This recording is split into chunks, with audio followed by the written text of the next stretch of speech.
Je pense que moi, je me rappelle que quand j'étais plus jeune et que je me plaignais de mon enfance, d'ailleurs jusqu'à présent, j'avais toujours des retours du genre, ouais, euh, limite, t'as pas à te plaindre en fait. T'as pas à te plaindre. Il y a personne qui t'entend, personne qui t'écoute. Les gens, ils veulent justifier l'injustifiable. Ils veulent remettre sur les esprits ce qui n'est pas de l'ordre de l'esprit. Ils veulent donner des raisons à ce qu'ils ne devraient même pas avoir de raison. Il n'y a rien en fait qui justifie le manque d'amour et le manque de considération de la part d'un père ou d'une mère en fait. D'accord? Donc il n'y a rien qui justifie ça.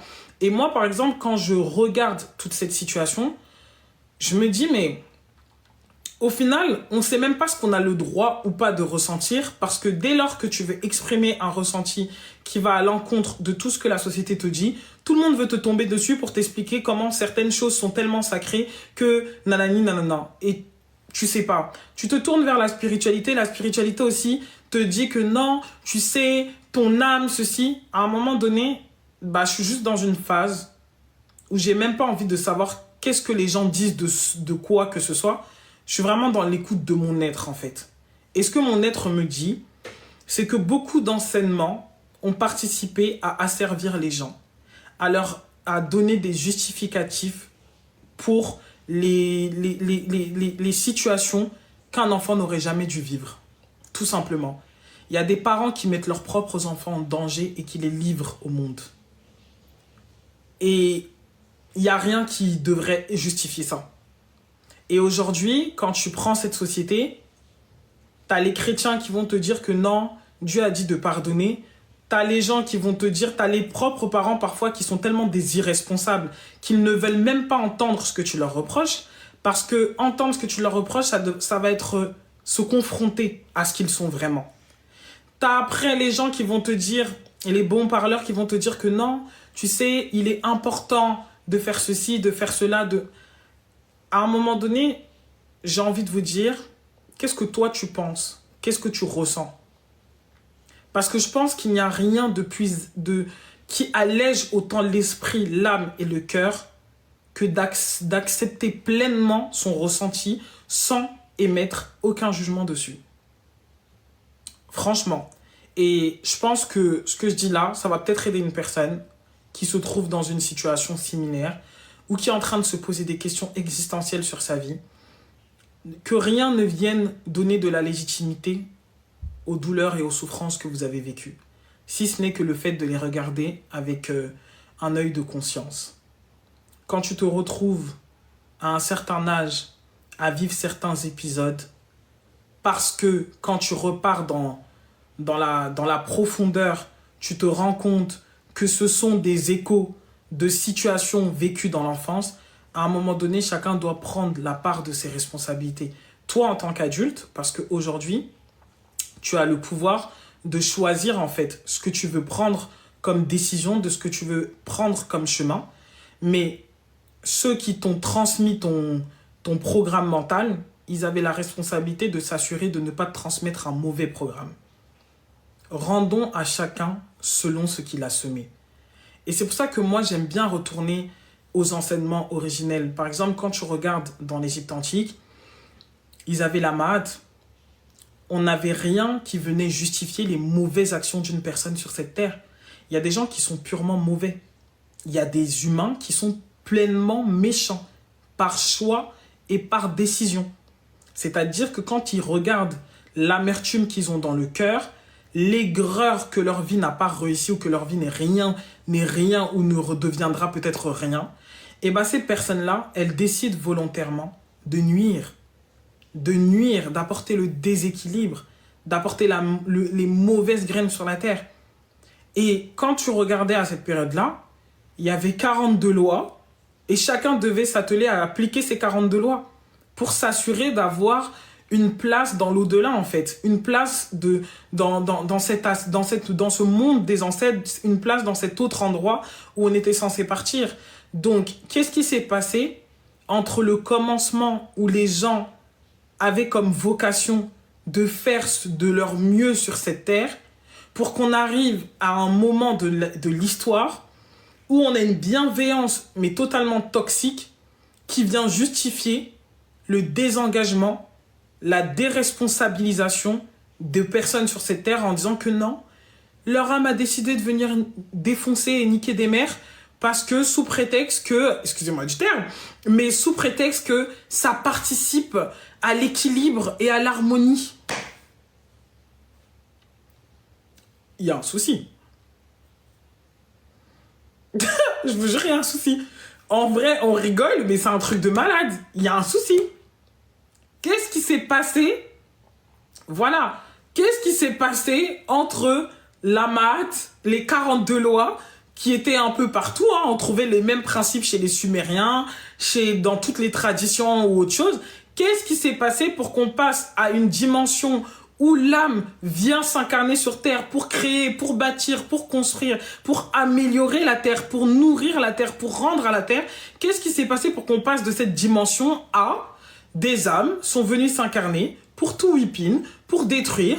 Et il y a des gens de la lumière, des élus qui sont là et qui deviendront les moutons noirs de leur famille, qui viennent pour briser le schéma ou nanani nanana. Vraiment, il y a une personne qui s'est connectée, son truc c'est what the fuck. Et vraiment, c'est ce que j'avais envie de dire. What the fuck. C'est quoi ces trucs? Ça nous maintient dans une pauvreté émotionnelle. Ça nous maintient dans un conditionnement qui nous pousse à accepter la souffrance comme étant un état normal. À qui ça profite quand vous acceptez la souffrance comme un état normal? À qui ça profite quand la frustration devient un second corps pour vous? À qui ça profite quand vous n'avez pas d'amour dans votre quotidien? Bah, ça profite à ceux la véritable élite, à ceux qui dirigent cette société, à ceux qui ont quelque part infiltré cette spiritualité par le New Age. Et les gens, en fait, ils restent tétanisés, ils restent fermés, bloqués. Votre corps, il vibre dans la culpabilité, il vibre dans la honte, ou il vibre dans plein de choses. Quel humain complètement normal accepterait en réalité de prendre des coups de fouet, de partir et de vivre en martyr sous prétexte que oui, non, mais parce que les autres, ils n'ont pas fait, donc c'est moi qui dois le faire. À qui ça profite de croire en ça? Moi, je suis quelqu'un qui remet constamment en question ce en quoi je crois. J'ai aucune difficulté à me lever un matin et dire je crois plus en ça, même si j'ai cru pendant 10 ans. Bah, vous voyez, aujourd'hui, je vous dis que je crois plus en l'histoire des moutons noirs. Je crois que c'est vraiment quelque chose qui est fait pour maintenir les gens dans l'attente, pour maintenir les gens dans un cycle de guérison continue. Constamment, il faut guérir la lignée ancestrale, la lignée ceci, la lignée cela. Je pense que je me suis jamais sentie plus légère que le jour où j'ai fait le décret, où j'ai rendu à chacun ce qui lui appartenait. J'ai dit pardon, c'est pas par ma vie en fait que les répétitions vont se faire, soi-disant parce qu'il faut venir les libérer. Ça s'arrête ici. Et ça ne continuera pas après moi, ça ne continuera pas par rapport à ma fille ou autre chose. Même l'astrologie telle que nous la voyons, elle est infiltrée. Les choses, ils sont même plus authentiques. Ils ne sont plus vrais, ils ne sont plus originels. Ne serait-ce que dans la notion de l'astrologie, je pense que les gens qui ont vraiment la maîtrise authentique de l'astrologie à l'heure actuelle, ce sont les Indiens. Parce qu'ils regardent les signes entiers ou autre chose. Donc tout est infiltré, tout est biaisé. La seule chose à laquelle vous pouvez faire confiance, c'est en votre âme. C'est votre cœur en fait. Écoutez votre cœur. Si votre cœur crie de douleur, c'est parce que ce que vous vivez mérite un retour de douleur. Si votre cœur crie à la colère, c'est parce que ce que vous vivez outrepasse certaines limites qui nécessitent la colère. Si votre cœur crie à un état, vous devez plutôt écouter ce que votre cœur a à vous dire, plutôt que d'écouter les millions et les milliards de messages qui vous sont donnés. L'heure est à l'autonomie. L'heure est à se poser des questions sur le type d'héritage qu'on laissera après nous. Quelle est la valeur qu'on laissera? Qu'est-ce qui nous définit en fait? Parce que la notion de valeur, c'est malheureux, mais elle est complètement oubliée. Les gens, ils ont plus cette volonté à laisser de la valeur, à partir en se disant que voilà, j'ai accompli ça en partant. J'ai fait ceci, j'ai fait cela. On voit des gens qui passent leur temps à se nourrir de chaos, qui passent leur temps à se nourrir de colère, qui passent leur temps à se nourrir de rage, de toutes ces choses-là. C'est comme l'autre fois, je disais dans un live, je disais, il y a beaucoup de femmes aujourd'hui, vous avez des problèmes avec les hommes. C'est même pas vos problèmes à vous. Vous êtes juste en train de répéter la haine et la colère que vous avez absorbée de vos mères. Les mères toxiques qui passent leur temps à utiliser leurs enfants pour se venger de leurs anciens compagnons.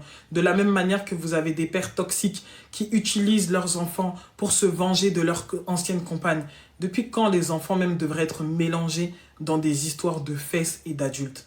Comment on se retrouve aujourd'hui à avoir des enfants qui ressentent le besoin de choisir un camp entre papa ou entre maman? Parce que quoi? Parce que deux irresponsables ont décidé de donner vie. Est-ce que vous vous rendez compte de là où nous nous trouvons? Et on se pose la question de pourquoi nous avons une société qui est en quête d'identité. On a des garçons qui savent plus qui sont, on a des filles qui savent pas ce qu'elles sont, on a de plus en plus d'humains qui naissent dans des environnements où ils savent plus qui ils sont, ils savent pas ce à quoi ils servent, parce que la notion de valeur, le système de valeur, il n'existe plus. On a décidé, dans cet égrégore qu'on appelle la société, que les valeurs n'ont pas de valeur. Ça veut dire que la notion de bien et de mal ne veut plus être véhiculée. On a le droit d'être ce qu'on veut, on a le droit de dire ce qu'on veut, on a le droit de faire ce qu'on veut, alors que la véritable liberté n'existe que parce qu'il y a des lois qui justifient ce qu'est la liberté. Ça veut dire que sans loi, il n'y a pas de liberté. Sans principe, il n'y a pas de liberté. Justement, la notion de liberté n'existe que parce qu'il y a des lois, parce qu'il y a des principes, et que ces lois et ces principes nous indiquent une marche à suivre, une façon de vivre, une manière d'exister dans ce monde matériel, de sorte à ce que l'harmonie ne soit pas troublée. Qu'est-ce qui s'est passé en fait? Quand vous avez des femmes qui mettent des enfants au monde et qui n'apprennent jamais à aimer ces enfants-là, en fait. Vous pensez qu'ils participent à ils apportent de la bienveillance sur cette terre? Il y a combien de femmes que j'ai en consultation ou que j'ai eu dans des cercles de femmes que leurs plus grandes douleurs leur proviennent de leur mère? Et je sais de quoi je parle. Vraiment. Puisque finalement, on attire très souvent ce qu'on a dû régler chez soi-même ou ce qu'on est en train de surmonter. Combien de femmes ou combien d'hommes se retrouvent dans c'est-à-dire que c'est comme si eux-mêmes, à cause du développement personnel, ils ont évolué. Ils ont eu comment on appelle ça, des prises de conscience. C'est comme aujourd'hui, là, je suis dans une phase où je transmute vers un nouvel état de conscience. Ça veut dire que l'autre version de moi, elle est complètement KO, en fait. Elle est obsolète. Mais dites-vous qu'il y a des gens, depuis c'est-à-dire depuis des années et des années, leur mental, leur émotionnel, leur spirituel n'a pas évolué. Est-ce que vous vous rendez pas compte qu'il y a un vrai souci en fait? Il y a quelque chose qui ne sonne pas rond, qui ne tourne pas rond, pardon. Et c'est pour ça que ce que j'ai à cœur de dire, c'est que toutes les personnes qui ont des messages à transmettre, toutes les personnes qui ont des dons, qui ont des capacités, nous tous, nous en avons. Mais toutes les personnes qui se sentent appelées à faire quelque chose, faites-le s'il vous plaît. Parce que plus que jamais, les gens, les humains actuels ont besoin de s'identifier. Plus que jamais. Il y a tellement de déstabilisation émotionnelle dans les environnements familiales que les gens, ils ont besoin de voir d'autres acteurs dans leur environnement qui vont leur donner de l'espoir. Donc quand tu es là et que tu lances ton commerce, ou quand tu es là et que tu gravis des échelons dans ton entreprise, sache que tu ne le fais pas seulement pour toi, tu le fais en fait pour toutes ces personnes qui ont besoin à un moment donné de s'identifier et de se dire que ouais, cette personne a vécu des choses similaires et elle est capable en fait d'évoluer, elle est capable de monter. Donc ça veut dire qu'il y a une possibilité de devenir quelqu'un de grand, de puissant dans ce monde. Comprenez que, et ça je pense que cette empreinte vibratoire-là, on ne la saisit pas encore totalement. Je pense que les gens ne saisissent pas à quel point chaque action qu'ils posent ont une influence en fait sur toute la dimension commune en fait. C'est-à-dire que l'âme collective, nous sommes une âme individuelle, mais qui est connecté en fait à toute cette dimension collective. Donc tout ce que vous faites en bien comme en mal aura un impact sur ce monde dans lequel nous vivons. Ça aura un impact sur la Terre, ça aura un impact dans l'environnement dans lequel vous vous trouvez, ça aura un impact sur tout. Les questions qu'on doit se poser aujourd'hui, c'est qu'est-ce qu'on laisse après nous?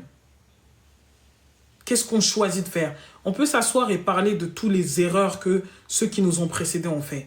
On pourrait s'asseoir et le faire, et franchement, ça ne servira à rien, parce que ça nous ramènerait à vivre dans le passé. Mais ce qui est important à savoir, et ce que j'aimerais que vous puissiez retenir des mots que je suis venu vous transmettre aujourd'hui, c'est que vous devez donner de la légitimité à ce que vous ressentez. C'est la seule manière pour vous d'intégrer complètement votre enfant intérieur. Si vous sentez que vous avez besoin de vous mettre en colère, mettez-vous en colère. Si vous sentez que vous avez besoin de pleurer, pleurez en fait. Cessez d'être fort. Parce que la force implique d'une manière ou d'une autre de devoir saisir la matière, de devoir vous appuyer sur des éléments extérieurs. Or, le pouvoir, c'est quelque chose qui vous provient de l'intérieur. Si vous allez regarder la différence entre volonté et vouloir, vous verrez que c'est des mots qui paraissent être similaires. Mais en anglais, c'est vraiment des choses qui, quand on regarde en anglais, c'est quelque chose de beaucoup plus précis. Parce qu'en anglais, vouloir, c'est considéré comme le désir. Donc, on a vraiment le désir. Et la volonté, c'est willfulness ou un truc comme ça. En gros, c'est deux mots différents. Alors que quand on parle en français, volonté et vouloir, on a l'impression que c'est la même chose. Mais quand on remonte à l'étymologie des mots, on comprend que vouloir, c'était un mot qui venait marquer la volonté de faire quelque chose qui était basé sur l'extérieur. Le choix, l'amour qu'on portait à quelque chose d'extérieur. Alors que la volonté, c'était une force qui venait de voluntas, merci, willingness. Et la volonté, c'est une force qui nous traverse. C'est une force qui est au-dessus et au-delà de nos désirs égotiques. Parce que quand on n'a pas encore purifié le cœur complètement, les désirs que nous avons, ce sont des désirs qui sont basés sur des basses fréquences, qui viennent pour correspondre à des états de manque, et parce qu'on se sent dans le besoin, alors on veut des choses. C'est cette notion de vouloir qui est très basse, et que quand vous regardez par exemple dans l'échelle de conscience du Dr Hawkins, vous verrez que c'est dans le désir. Mais la volonté, c'est au-dessus, c'est dans une fréquence beaucoup plus haute, et ça nécessite en fait un état d'acceptation. C'est-à-dire que quand on est dans la volonté, on a déjà traversé en fait la dimension du courage. On n'est plus dans la force en fait.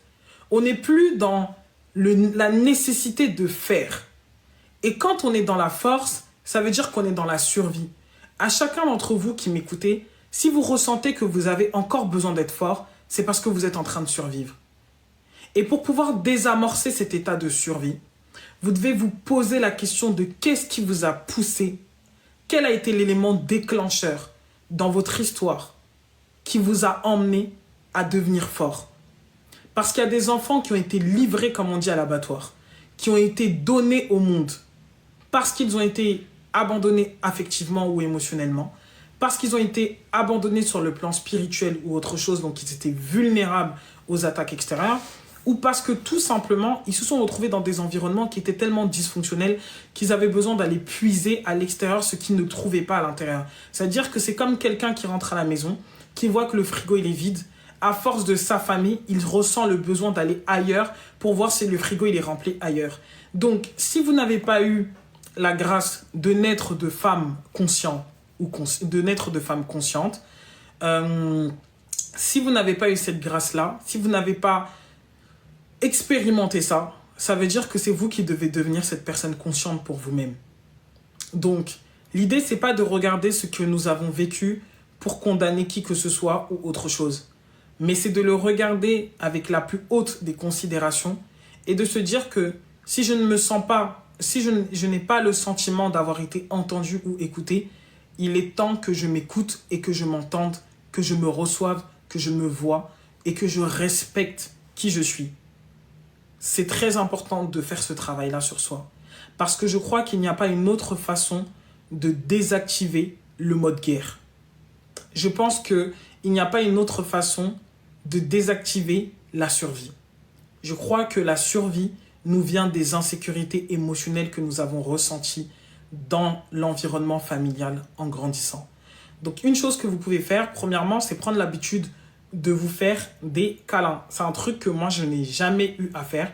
Mais intuitivement, quand j'étais en train de vivre cette libération, je ressentais le besoin de me prendre, en fait. De me prendre vraiment moi, parce que nous avons quand même la capacité de faire ça, de me prendre, et dans cet état de conscience, je me répétais des paroles du fait que je disais que j'étais là pour moi-même. Je suis là pour moi. En fait, j'attends pas que quelqu'un soit là pour moi. Je dois premièrement être là pour moi. Je n'attends pas que quelqu'un m'écoute. Je dois premièrement m'écouter. Qu'est-ce que mon corps veut me dire? Qu'est-ce que mon âme a à me dire? Qu'est-ce que mon esprit ressent de me faire comprendre et de me faire voir? Qu'est-ce qui doit être vu, entendu, écouté, reçu? Déjà, ça commence par là. Et ensuite, c'est ça, c'est l'amour-propre, se donner de cet amour. Parce que on passe notre temps à réclamer, comme je vous ai dit, l'attention extérieure. Tant sur les réseaux, tant sur la nourriture. Les gens qui vivent de manière compensative, c'est comme ça qu'on dit, qui compensent constamment des manques en mangeant de manière compensatoire. Je ne sais pas comment on dit ça, mais des rapports compulsifs avec l'argent, la nourriture. C'est les mécanismes de survie qui poussent les gens à faire ça. C'est parce que les gens sont constamment dans des états de survie. Compulsifs, merci. C'est parce que des gens sont constamment dans des états de survie. Vous savez, quand je faisais le triangle de la fortune, la première chose que je vous ai dit, qu'on m'a dit, c'est que l'argent, c'est une fréquence qui vibre à la hauteur de l'amour de soi. L'amour de soi vibre à la même fréquence que le plaisir. Une personne qui n'a pas d'amour pour elle-même ne peut pas jouir du plaisir de la vie. Parce que tout lui paraîtra complètement nauséabond. Tout lui paraîtra complètement fade. Parce que cette personne-là n'aura pas développé l'amour. L'amour, c'est ce qui éveille en fait. C'est ce qui vous réveille, c'est ce qui vous éveille, c'est ce qui vous permet tout simplement d'évoluer. C'est vraiment l'engrais qui vous fait grandir, qui fait de l'arbre que vous êtes un arbre qui porte du fruit et dont les feuilles sont vraiment pleinement belles à voir. Donc du coup, quand une personne n'a pas d'amour pour elle-même, l'amour de soi, ça passe pas simplement par le fait de bien s'habiller. C'est vrai que l'image de soi fait partie de l'amour de soi, mais l'amour, c'est l'essence, c'est profond. Ça nécessite en fait d'aller en dehors. Et quand on n'a pas reçu d'amour, l'amour de soi suffit. Ben moi, je trouve que déjà ta question, elle est très importante et très intéressante. Et c'est justement pour ça que j'ai dit que vous avez aujourd'hui la responsabilité de vous donner ce que vous estimez ne pas avoir reçu. Ne pas vous le donner à partir d'une dimension de manque en vous disant que ouais, comme j'ai pas reçu, je fais. C'est accepter que je n'ai pas reçu cet amour, accepter que je n'ai pas été considéré, accepter que je n'ai pas été peut-être un enfant désiré, accepter vraiment la situation pour ce qu'elle est. Et à partir de là, il y a des émotions qui vont remonter. Ces émotions, ça peut être la colère, ça peut être la rage, ça peut être la tristesse, ça peut être la douleur, ça peut être de l'amertume. Mais quand ces émotions vont arriver et remonter, c'est là que tu vas pouvoir les écouter. Parce que c'est en les écoutant que tu vas pouvoir sentir jusqu'à quel niveau tu as été blessé par ces situations-là. À quel niveau tu as été fragmenté dans ton âme. Et à partir de là, tu vas pouvoir maintenant transmuter. Tu vas pouvoir maintenant dire, ok, j'ai vécu ça. Ok, avec une lucidité totale, tu vas dire, ok, j'ai vécu ça. J'accepte ça. Maintenant, j'ai écouté mes émotions. Et ce que je ressentais, c'était, je sais pas, de la douleur et de la tristesse. Ok, je l'ai ressenti. Maintenant, à partir de cette douleur et de cette tristesse, je suis aussi consciente, à cause des enseignements que j'ai reçus, que j'ai le pouvoir de transmuter tout ça. Alors, sans tenter de ne pas ressentir, tu vas transmuter. Cette tristesse et cette douleur, je la transmute en lumière. Je la transmute en enseignement. Je la transmute en leçon. Je la transmute en compréhension. Je la transmute en acceptation. Je la transmute en paix, en amour de soi.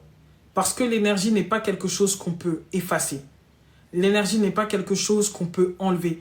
Je veux dire, c'est pour ça en fait que les gens passent leur temps à rechercher des moyens de guérir parce qu'ils veulent guérir de la mauvaise façon.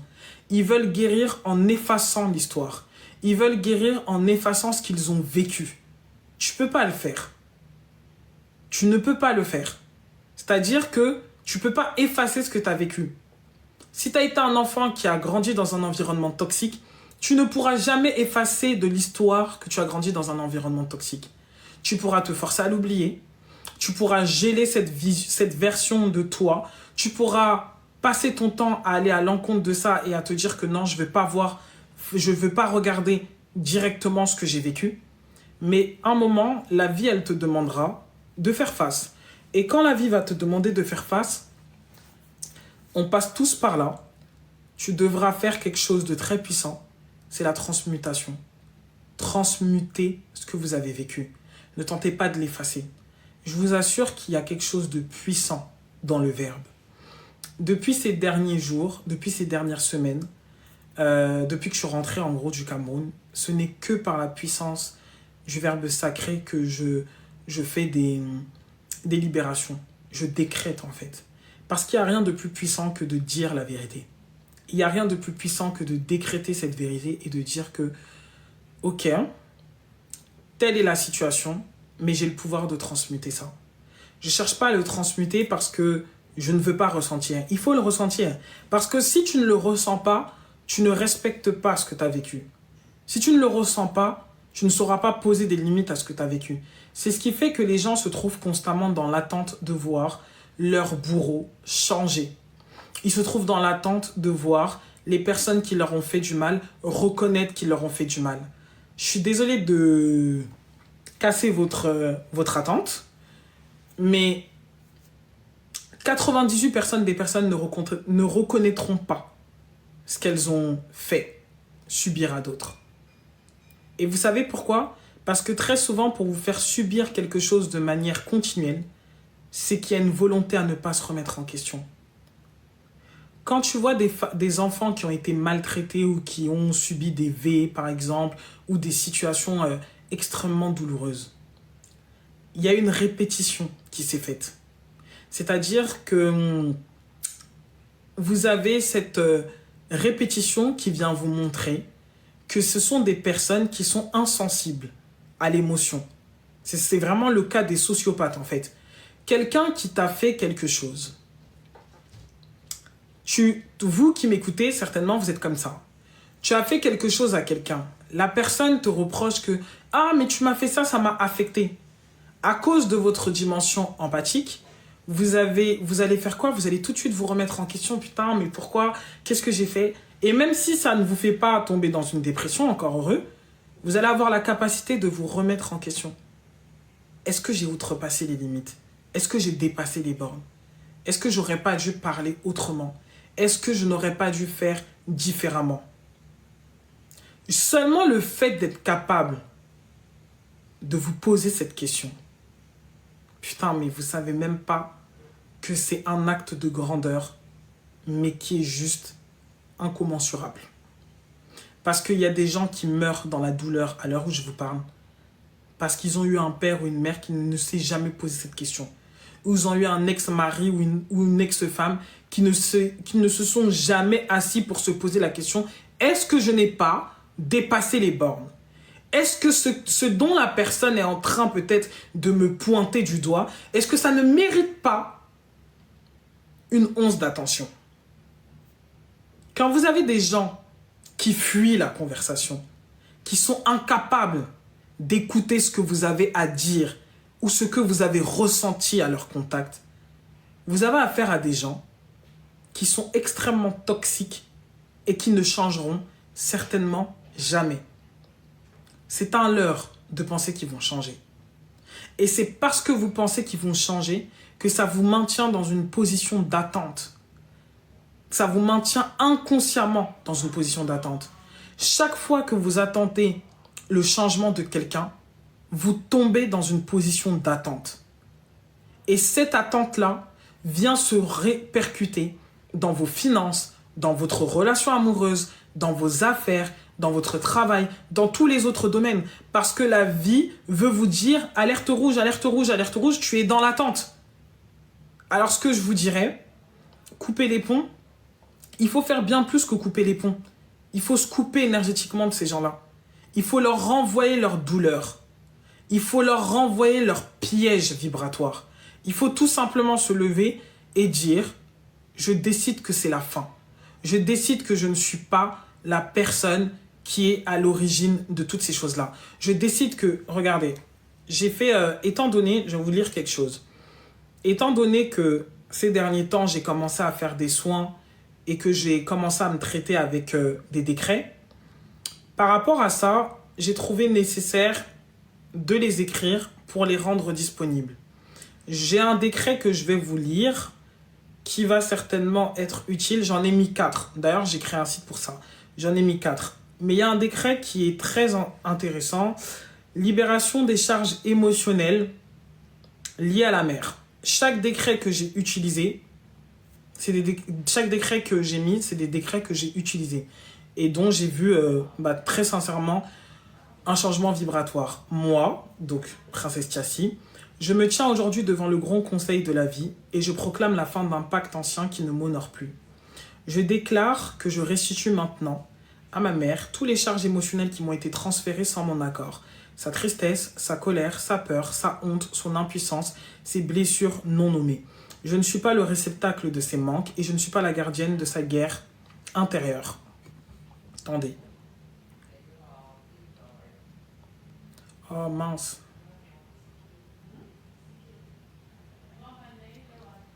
Je ne suis pas le réceptacle, je ne suis pas la gardienne de sa guerre intérieure.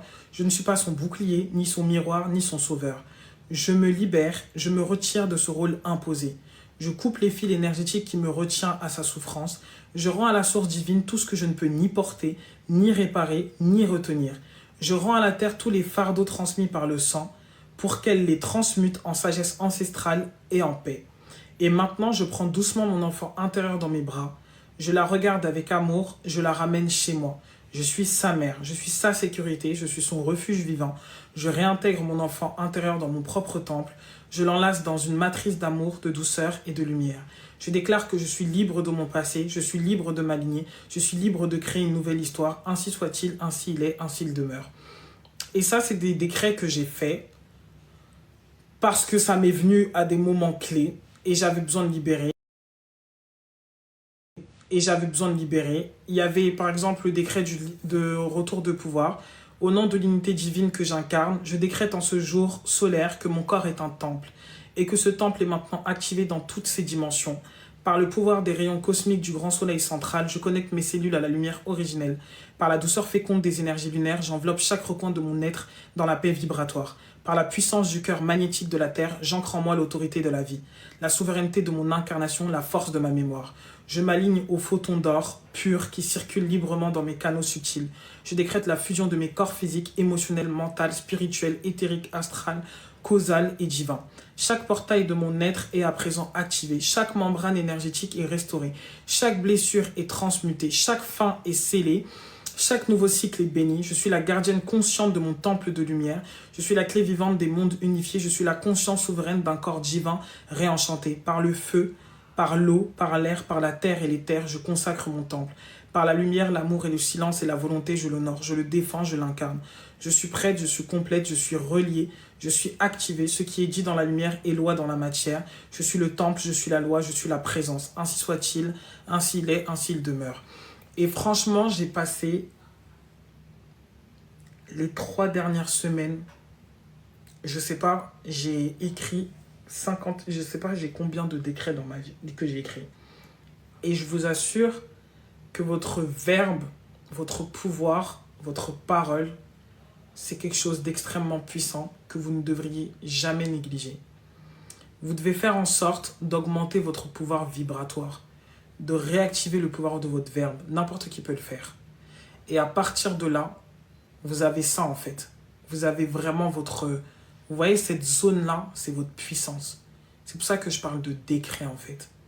Parce que quand vous appuyez sur la vérité, quand vous vous appuyez sur les lois, sur les principes et sur ce qui est disponible dans cet univers, dans cette nature qui vous appartient, vous décrétez et la chose ne peut que prendre vie. Moi, cette prise de conscience dans laquelle je me trouve, elle ne me choque pas, elle ne me surprend pas parce que j'ai des courbatures dans tout le dos. Enfin, vraiment, toute cette transformation, elle vient parce que j'ai dit, parce que j'ai décrété que ce nouveau départ dans ma vie, il va être complètement différent de tous les autres. Parce que c'est pas à partir d'une version de manque ou une version antérieure que je recommence. Je recommence à partir de la lumière et d'un état éveillé. Je recommence non pas dans la douleur, non pas dans la survie, mais je recommence vraiment dans une lumière pure et totale. Oui, c'est chaud, mais je vous assure que la meilleure décision que vous pouvez prendre pour vous-même, c'est de vous choisir. C'est de décider que laissez-vous partir. Vous voyez cette version de vous qui a trop souffert, qui a trop galéré, qui a trop eu de colère, qui est impulsive, qui réagit constamment. Vous voyez cette version de vous là, elle est obsolète.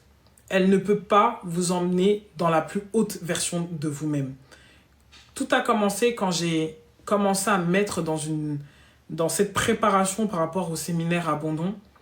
Je me suis dit, il faut que je donne le meilleur de ma personne. Au départ, je ne le voyais pas pour moi. Je me disais, il faut que je donne le meilleur de ma personne. Il faut vraiment que je sois vraiment prête, il faut que ça éteigne vraiment. Donc, c'était vraiment dans cette dimension très compétitive de donner le meilleur de ma personne et tout. Et puis, à un moment donné, dans cette volonté totalement égocentrée, je suis arrivé et j'ai dû aller à l'intérieur de moi.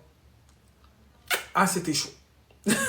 Je vous dis que le travail d'introspection, c'est la seule chose que vous pouvez faire pour...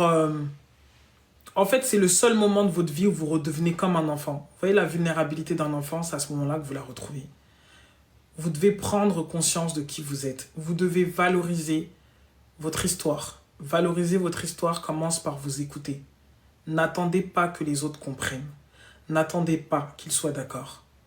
C'est très puissant les décrets, tels les incantations, on se sent vraiment légère et on sait en toute chose. Mais c'est vraiment ça. N'attendez pas que les gens valident ce que vous ressentez. N'attendez pas de changement extérieur. Coucou DS. N'attendez pas de changement extérieur. Ça, c'est quelque chose dont je suis consciente, mais j'en suis plus consciente maintenant. Je ne sais pas comment vous expliquer. Vous savez, il y a des leçons, des principes que vous avez. Vous avez de la conscience, mais c'est comme si votre conscience, elle est au niveau 3. Et maintenant, ma conscience au sujet de notre monde intérieur, il est au niveau 10. Tout part de l'intérieur. C'est écrit partout, on le dit, mais de toute façon, le rappel ne peut que profiter aux personnes qui sont ouvertes. Tout part de l'intérieur. C'est-à-dire que plus vous allez vous concentrer à l'intérieur de vous, plus vous allez faire le choix de revenir, de cesser de lutter en fait contre le monde extérieur, contre ton mari, contre ta sœur, contre ton père, contre ton frère, contre ceci, contre cela. Dis ta vérité et puis passe. Parce que ta vérité mérite d'être dite. Tu n'as pas à te taire. Tu n'as pas à garder les choses parce que il faut que ça permette aux gens de se sentir plus à l'aise. Tu ne peux pas avoir été victime d'une situation et c'est toi qui cherches à savoir comment les gens vont être à l'aise avec ton histoire. Tu n'as pas à le faire. Tu dis ta vérité et tu passes. Et si ta vérité nécessite que tu cries, tu cries. Si ta vérité nécessite que tu pleures, tu pleures. Si ta vérité nécessite que, je sais pas moi, que tu coupes les ponts, eh ben tu coupes les ponts. En fait, il n'y a pas de mode d'emploi. Je trouve qu'il y a beaucoup d'injonctions sur les réseaux ou dans la société de tous les jours, où on veut expliquer aux gens de quelle manière ils devraient vivre et expérimenter leur état en fait. Il y a trop d'injonctions. On ne devrait pas faire ceci, tu ne devrais pas faire cela, une fille ne fait pas ça, un fils ne fait pas ça, une tante ne fait pas ça. Il y a trop d'injonctions en fait. Il n'y a personne qui peut te dire mieux que ton cœur quel est le médicament qui te permettra de totalement guérir. Il y a des gens qui sont capables de guérir là où ils sont tombés malades. Et il y a des gens que pour guérir, il faut qu'ils sortent de l'environnement où ils ont été intoxiqués. Libre à chacun. Mais ce que je veux vous dire, c'est que vous devez vous rendre la vie facile. Il faut qu'on arrête d'accepter le fait de vivre avec des résistances. Il faut qu'on arrête d'accepter le fait de vivre dans le combat constant, de devoir toujours maintenir une forme d'équilibre. C'est quoi l'équilibre? Finalement, c'est quoi l'équilibre? Si l'équilibre, soi-disant, de la famille, soi-disant, l'équilibre de la famille ne te permet pas d'être en paix, en quoi ça te regarde? C'est quoi l'équilibre? Il y a combien de gens qui ferment leur bouche sur des choses graves qui se passent dans leur famille parce qu'il faut que l'équilibre de la famille soit maintenu. Pendant ce temps-là, tu es en train de mourir à petit feu. Pendant ce temps-là, tu es en train de te laisser tomber et détruire par le poids d'un secret qui te met complètement HS en fait. C'est quoi l'équilibre? Donc moi, franchement, je vous dis la vérité, j'ai une seule devise. Et ça, c'est depuis le jour où je suis arrivé en Chine. J'en ai plus rien à foutre. Vraiment. Le politiquement correct, il n'existe plus. La volonté de bien faire, elle n'existe plus. La volonté même de le vouloir, il n'existe plus. Là, tout ce qui existe, c'est comment je me sens et l'expression de comment je me sens. Un point, un trait. Et si comment je me sens te paraît plus ou moins trop compliqué, il y a des millions de personnes sur cette terre. Choisis quelqu'un qui te ressemble et puis avance. Je trouve qu'on vit une paix quand on décide de ne plus faire d'efforts. Je ne sais pas qui nous avait mis dans une société d'efforts, mais je vous assure qu'on vit une paix quand on décide de ne plus faire d'efforts parce que tout s'équilibre en fait. C'est-à-dire que ce que tu ne devais pas faire ne se fait plus et ce que tu dois faire se fait facilement, simplement, parce qu'au final, c'est à partir de ta volonté que tu opères. Accepter la déconstruction. Accepter de laisser partir ce qui ne vous nourrit plus. Vous savez, la notion de mort à soi, comme je l'écrivais dans ma vidéo, je pense que mourir à soi, ça crée le plus gros chagrin que vous ne pouvez jamais ressentir vis-à-vis de qui que ce soit. Je pense qu'il n'y a rien de plus douloureux que de s'observer et de se voir en fait en train de partir. Et si vous n'avez pas ressenti encore ça, c'est que vous n'avez pas encore véritablement vécu cette mort de système. Ce qui devrait en fait vous pousser à vous dire qu'il est temps de faire ce grand saut. Il est temps vraiment de prendre l'initiative de déconstruire tout. De vous questionner à partir de vous. On est dans une société qui prône l'aveuglement, la perte d'essence, qui prône la perte de valeur, comme on le disait tout à l'heure. Il n'y a plus de tradition, il n'y a plus de valeur, il n'y a plus rien. Mais c'est pas grave parce qu'il y a quelque chose qu'on ne peut pas effacer. On peut effacer des livres d'histoire, on peut effacer des sites internet, on peut tout effacer qui est palpable. Mais il y a quelque chose qu'on ne peut pas effacer, c'est l'éther en fait.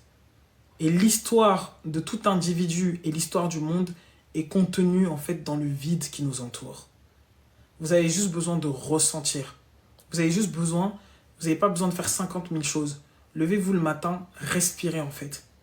Inspirez, expirez. Franchement, depuis 2 semaines, je pense que toutes ces transformations, tous ces changements qui se multiplient dans ma vie viennent du fait que j'ai simplement pris cette habitude de respirer. Juste respirer en conscience. Le matin, je me lève, je commence par des exercices de respiration.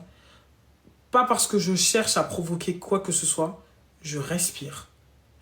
Je suis consciente que ce vide que j'inspire, c'est le divin. Et que j'expire tout ce qui n'a plus de nécessité à rester dans mon corps. Je tiens quand même à vous rappeler, et ça c'est des bases de chimie, que vous avez un gaz que vous sécrétez dans le corps. On a ce qu'on absorbe, je crois que c'est le CO2 qu'on absorbe. Et puis après, il y a le dioxyde de carbone ou je ne sais plus quoi que nous sécrétons dans le corps. Donc, il y a une transmutation, c'est de l'alchimie de respirer. Vous vous rendez compte de ça? C'est de l'alchimie de respirer. Ça, je crois que j'ai appris ça où on était en quatrième ou en troisième. Ah, merci. Donc, on a le CO2 qu'on reçoit et on a le dioxyde de carbone qu'on produit. Donc, c'est magique de respirer. Putain, je pense que les gens, ils doivent dire, elle est touchée au cerveau, cette folle. Mais je m'en tape. La vérité, je vous jure, je me sens comme un enfant qui retrouve ses fonctions vitales. Vous voyez? Le basique. Vous savez, je fais quoi quand je me lève? Je respire. On absorbe oxygène et on rejette le dioxyde. Merci. Voilà, c'est ça. Donc, vous voyez, il y a une transmutation qui se fait entre ce qu'on absorbe et ce qu'on rejette. Donc, vous devriez, je pense, encore une fois, avec tout le respect que j'ai pour chacun d'entre vous, vous reconnecter aux valeurs simples de la vie. Vraiment. Moi, je vous assure que ça m'a tellement fait du bien de voir les parents de Charlotte, parce que moi, j'ai pas de modèle sain, comme on dit. Et les gars, ils s'aiment. Et je me suis dit, mais en fait, eux, ces gens-là, ils ont vraiment pas besoin de quoi que ce soit. Genre, ils se lovent pour de vrai. Ils ont vraiment de l'amour. Et vous savez, c'est quoi? C'est qu'ils sont partis aux choses simples. Un rien les réjouit parce qu'ils le vivent ensemble. Donc, ce que j'applique là, la simplicité de vivre, vous pouvez l'appliquer dans vos relations. Ça change tout. Ça change votre rapport à l'autre. Ça change votre volonté de changer l'autre. Moi, je sais pas, mais je pense que j'avais quand même des dynamiques inconscientes de vouloir changer l'autre pour qu'il soit comme moi je veux, en fait. De la manière dont moi je considère être bon à l'accepter. Et depuis que j'ai commencé à prendre conscience de ça, ça m'a permis en fait de tout simplement voir les choses dans un autre angle. Plutôt que de voir ce qui n'est pas assez, est-ce que c'est pas mieux de voir ce qui est plein et à partir du plein de le valoriser pour que le reste en fait continue de se remplir. Et je vous assure que ça change tout. Quand on a grandi dans un environnement où on a dû s'auto-structurer, parce que ça a été le cas pour moi, j'estime que je me suis éduqué, je me suis auto-éduqué, je suis une autodidacte sur tant de choses. Et après, on devient comme des garde-fous. On est toujours en train de dire ça doit être comme ça, faut que ça soit comme ça, faut que ça soit comme ça, faut que ça soit comme ça. Et finalement, tu respires plus, t'étouffes. T'étouffes avec des injonctions. Tu forces ton corps à faire ce qu'il n'a pas envie de faire. Tu forces ton esprit à faire ce qu'il ne veut pas faire. Tu te sers de toi et tu te demandes pourquoi les gens se servent de toi. Mais en fait, t'es la première personne qui fucked up avec toi, en fait. T'es la première personne qui se sert de toi comme étant un vulgaire chiffon que tu utilises comme toi tu entends et comme toi tu juges bon de l'utiliser. Prenez le temps de vous questionner et de ramener les choses à vous, sans enlever la responsabilité des autres. Mais moi, je pense qu'il y a notre monde, quand on se transforme de l'intérieur, et ben en fait, tout le monde extérieur se transforme. Et tous ceux qui veulent se laisser transformer par l'amour, parce que l'amour, c'est vraiment une fréquence qui change tout, qui met des limites et qui vient neutraliser tout ce qui est extérieur à cette force.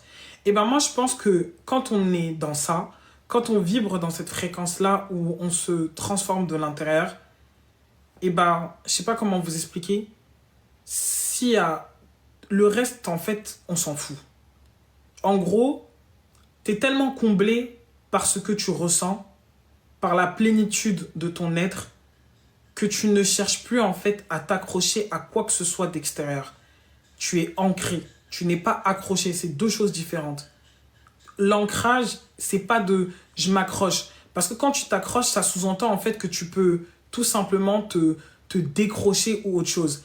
Alors que le contraire finalement de l'enracinement, c'est le déracinement. Et on ne peut pas déraciner un arbre comme on peut décrocher quelque chose. On peut s'accrocher à une branche. Et la branche, elle risque de casser. Mais on ne peut pas s'accrocher à un tronc. Dans la mesure où le tronc, là, il ne peut jamais se casser. Donc, je pense que nous devons revenir à des valeurs simples. Commencer par des choses simples. On est beaucoup sur les réseaux à expliquer 50 000 techniques, 50 000 façons d'obtenir ceci, d'obtenir cela. Je pense que la plus grande façon d'obtenir ce qui est bon pour vous, c'est de laisser la volonté c'est-à-dire de laisser cette puissance tout simplement vous traverser et éveiller chez vous l'impulsion de la vie. Parce que quand la vie veut s'exprimer à partir de votre énergie sexuelle, qui est finalement de la créativité, en fait, il n'y a pas à forcer. Les solutions, vous n'avez pas à les chercher. Ça fait partie de la vie, de vous nourrir. C'est la nature qui vous nourrit, c'est la nature qui vous donne de l'énergie, c'est la nature qui prend soin de vous.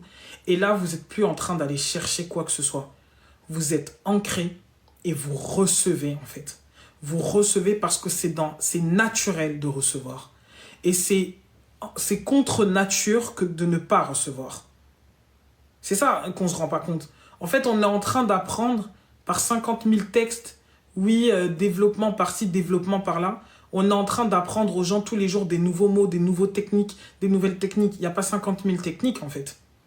Il y a ton processus à toi. Chacun d'entre nous, on est comme des ordinateurs qui fonctionnent différemment. Il y en a qui visualisent plus facilement que d'autres. Il y en a qui ont le verbe plus facile que d'autres. Moi, je ne suis pas une experte dans la visualisation, mais si je m'assois pour t'écrire une prière, putain, tu as l'impression que c'est l'archange Saint-Michel qui est descendu et qui m'a dit « Tiens, rédige ceci ». Libre à chacun.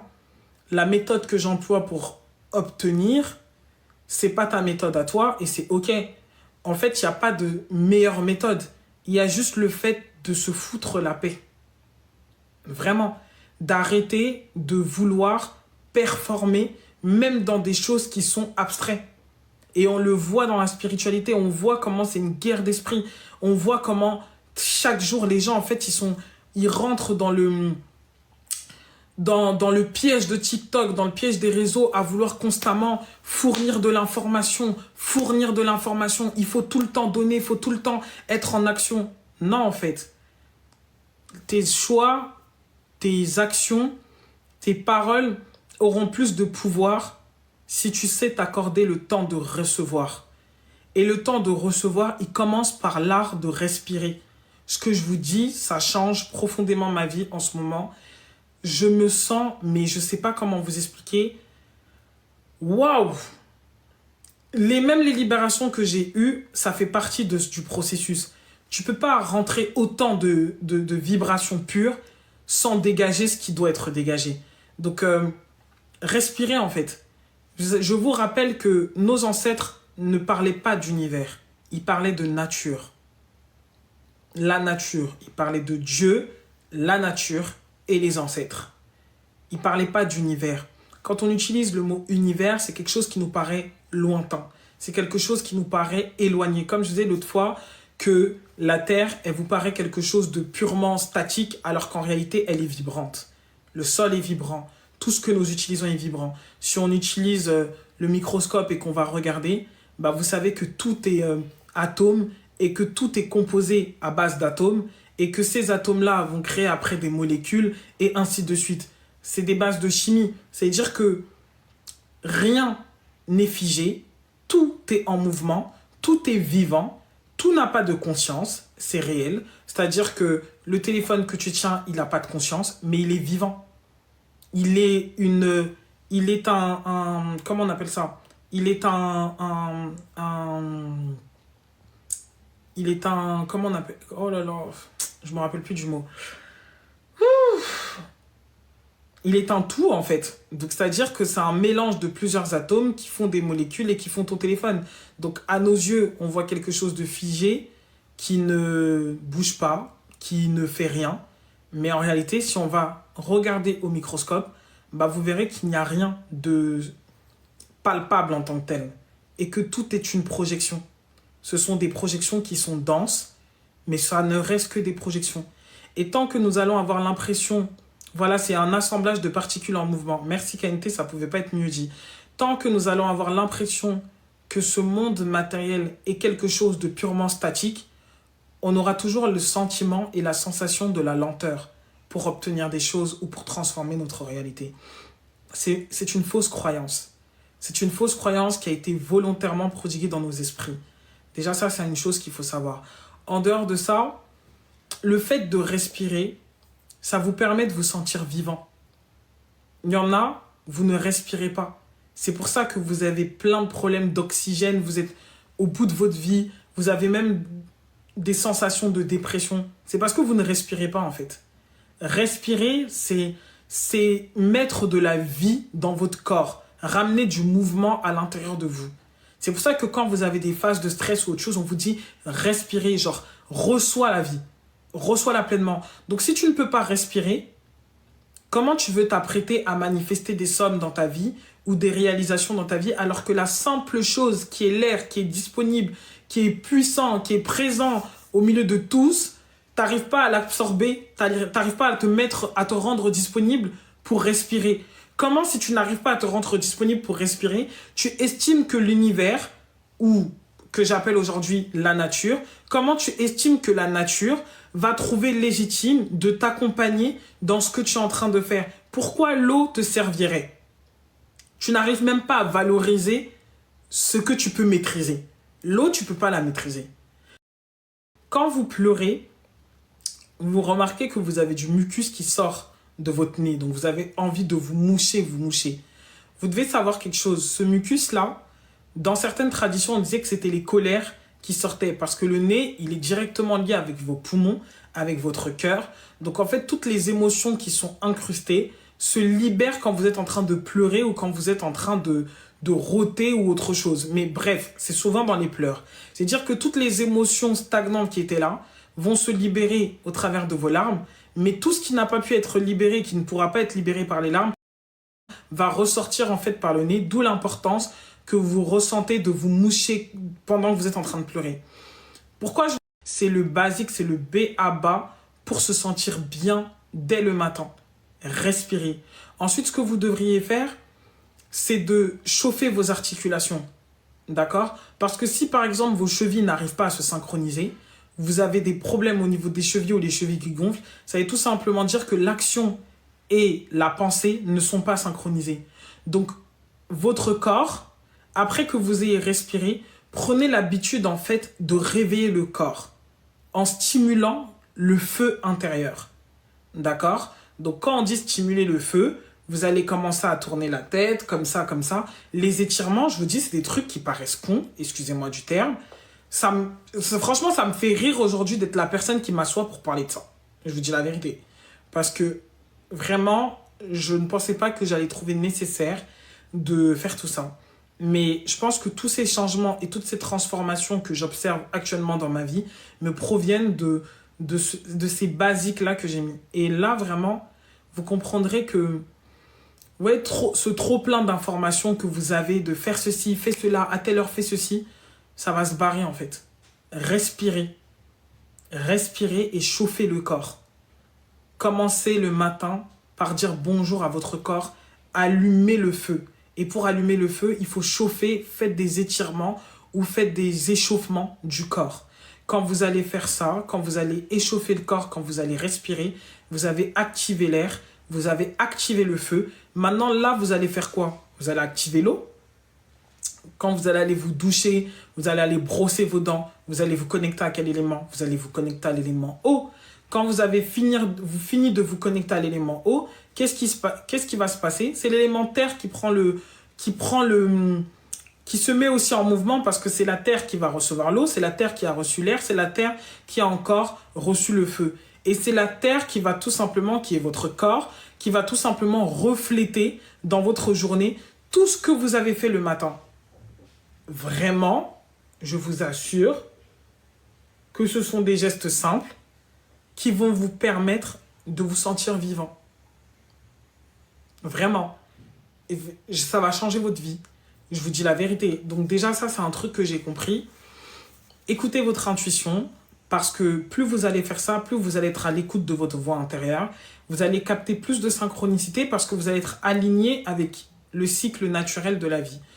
En dehors de ça, vous devez savoir qu'au départ, les calendriers, ils étaient lunaires. D'accord? Donc du coup, il n'y avait pas de notion de productivité où avant que le coucher du soleil arrive, il fallait faire ceci ou cela. Arrêtez de vous fixer 50 000 objectifs quand vous commencez vos journées, c'est inutile. Fixez-vous un objectif pour la semaine, de ce que vous souhaitez atteindre de façon globale, ce qui est le plus important et ce qui vous fait plaisir. Si le plaisir ne fait pas partie de ce que vous allez faire, vous allez apporter de la résistance dans votre corps. On se donne trop de peine. Voilà. Donc ça, c'est des choses que j'ai comprises, que j'applique. Il y a plein d'autres éléments, mais je pense que si on applique déjà ce basique-là, on sera plus heureux. Et je crois que vous devriez plutôt vous questionner sur qu'est-ce qui vous rendrait le plus heureux. Et ces questions-là, on a l'impression qu'elles font plus partie de la société, de la vie. Les gens, ils se lèvent, ils se demandent comment ils vont faire pour avoir plus d'argent, comment ils vont faire pour avoir plus ceci. Je sais de quoi je parle. En tout cas, moi, personnellement, j'ai été comme ça pendant très longtemps. Mais je crois pleinement que quand on se questionne sur comment être plus heureux ou comment améliorer notre qualité de vie pour se sentir bien sur la terre, ben en fait, tout se synchronise à notre avantage pour que nous recevions tout ce qui est nécessaire pour vivre vraiment cet état de bonheur. Poursuivez des idées de bonheur. Poursuivez ce qui vous fait du bien et ce qui vous procurera du bien. Ne poursuivez pas ce qui est réellement utile. Parce que ce qu'on pense être utile ne l'est pas forcément. Mais si tu poursuis ton bonheur, sache que d'une manière ou d'une autre, c'est quelque chose qui est forcément utile ou qui le deviendra par conséquent. Parce que, admettons que je ne sais pas, tu poursuis l'envie de faire un pèlerinage. Tu as envie de faire un pèlerinage. C'est ce qui suscite chez toi actuellement de la volonté, qui suscite une profonde force et un profond pouvoir en fait d'action. Et bah, à partir du moment où tu vas tout simplement penser à la chose qui va te permettre de te maintenir et de continuer de vibrer dans cet état de bonheur, tu verras que naturellement, tu auras l'idée qui te permettra de financer cette chose. Tu auras les personnes qui te donneront les bonnes astuces pour aller à cette chose. Tu auras ceci qui viendra à toi. La nature se chargera d'emmener la réalisation de cette chose-là. Tout simplement parce que l'expérience, quand on parle d'une expérience, ce sont des formes et ce sont des personnes, tout simplement. Donc, la nature se chargera de t'emmener le moyen d'arriver là où se trouvent les formes que tu as en tête de vivre et d'expérimenter. Et il est tellement plus facile de se projeter dans ce qui nous fait plaisir que de se projeter dans ce qui est utile. Quand vous pensez à quelque chose qui vous fait plaisir, quand vous pensez par exemple, une femme, elle pense au sac de luxe qu'elle veut, elle se projette plus facilement avec ce sac entre ses mains. Elle voit déjà le nombre de tenues qu'elle va porter avec ça. Elle est déjà en train de s'imaginer parce que c'est quelque chose qui lui fait plaisir. Et ça ne crée pas de résistance dans son cerveau. Quand vous voyez que votre cerveau, en fait, il commence à créer de la résistance, c'est qu'en réalité, il n'y a pas volonté à réaliser ce que vous êtes en train de réaliser. Ça, c'est votre mental qui vous dit de le faire. Et si vous allez un peu plus loin, vous verrez que c'est des désirs qui cachent en fait des grandes peurs. Par exemple, tu veux cet appartement ou tu veux ce travail parce qu'au fond, tu as peur de ne peut-être pas être à la bonne place ou de ne peut-être pas réussir ta vie. En fait, il y a une peur derrière. Quand on est dans un aspect de notre vie où qu'on poursuit le bonheur, la poursuite de ce bonheur au travers d'actions ou autre chose, on a plus de facilité à se projeter avec la chose désirée, profondément désirée. Et ces désirs-là, on comprend qu'ils ne nous viennent pas du mental inférieur, mais qu'ils nous viennent du mental supérieur, et ce donc des désirs de l'âme que nous sommes dans une marche pour les accomplir. Donc, respirez, déjà c'est ce que j'avais à vous dire. Acceptez les phases de mort. C'est effrayant, c'est vrai, mais vous n'allez pas en mourir, vous n'allez pas faire... ça va pas vous tuer, quoi. Voilà, c'est ça que j'avais à vous dire. Et surtout, on dit souvent de considérer la vulnérabilité comme étant vraiment le pouvoir. Et ben, je pense que c'est vrai. Quand vous êtes en sécurité avec vous-même, vous ressentez plus le besoin, en tout cas, d'être fort. Et vous ressentez plus l'envie, tout court, de vous protéger de quoi que ce soit parce qu'il n'y a plus de danger. Vous êtes sécure. Donc ça, c'est vraiment une nécessité. Donc, laissez-vous conduire, laissez-vous guider. J'espère vous avoir aidé avec les messages que je vous ai transmis aujourd'hui. Et je vous souhaite du coup de passer un bon week-end et une bonne pleine lune. Voilà. Prenez soin de vous.